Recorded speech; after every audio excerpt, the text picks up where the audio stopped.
communications self-sustainability.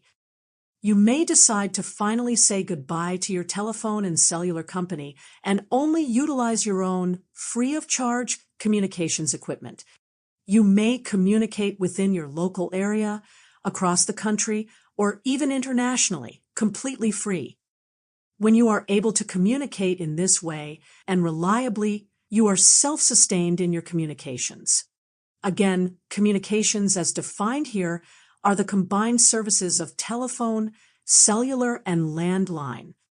Television, cable TV, satellite TV, internet services, streaming TV, and cellular data allow for the various forms of human communications. And these together can add up to a monthly bill similar or greater than that of electric service for a growing number of families and individuals. So, letting go of your communication costs not only can save you thousands of dollars per year, but this can unleash technical savvy as you've never experienced before. Again, to be self-sustained does not mean losing access or capability in your communications.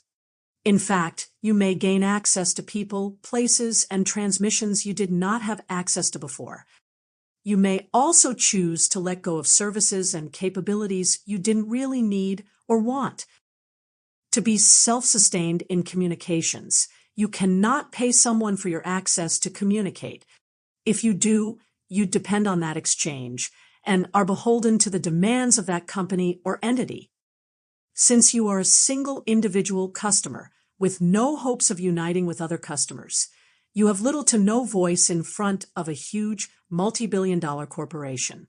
Because of this unbalanced relationship, what that communications corporation says usually goes.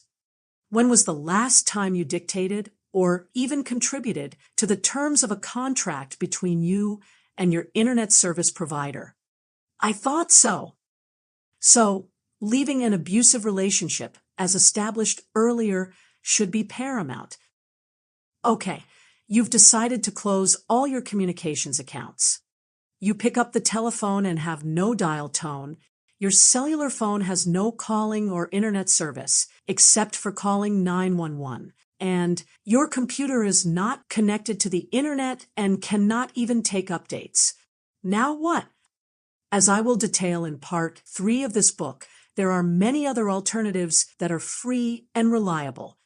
Here in the U.S., your phone landline, cellular phone, or internet service may be reinstated free of charge with an FCC program called Lifeline. There may be similar programs in other countries or areas.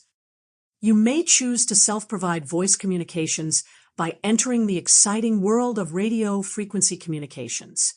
There you can acquire various types of radio equipment that can reliably communicate from radio to radio locally within your town or even across state and national boundaries, all free of monthly charges. With some knowledge, you may get or build equipment that can tap into existing open wireless Wi-Fi internet networks, which you can then use for just about every other type of communication. For those living on the edge, there may be further opportunities to freely communicate, including to communicate via satellite, of course, this requiring specialized equipment, skill, and knowledge. The free options are there, and they are many. They, of course, take work, knowledge, and some patience to set up, install, and use.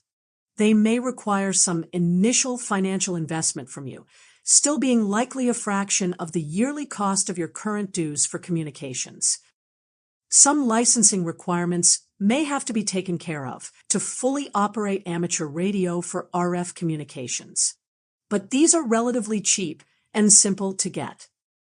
Your knowledge in electronics, antennas, and RF will surely expand as you set up and use these communication systems. Using long-distance RF equipment, you may even communicate with people in other parts of the world free of charge. You may also send digital messages through the air using a computer and some specialized radios and equipment. Thankfully, there is already a network of antennas, repeaters, and satellites set up for your use, again, free of charge. and this network is growing every year. So, being self-sustained in communications does not mean you must go back to penning letters on paper.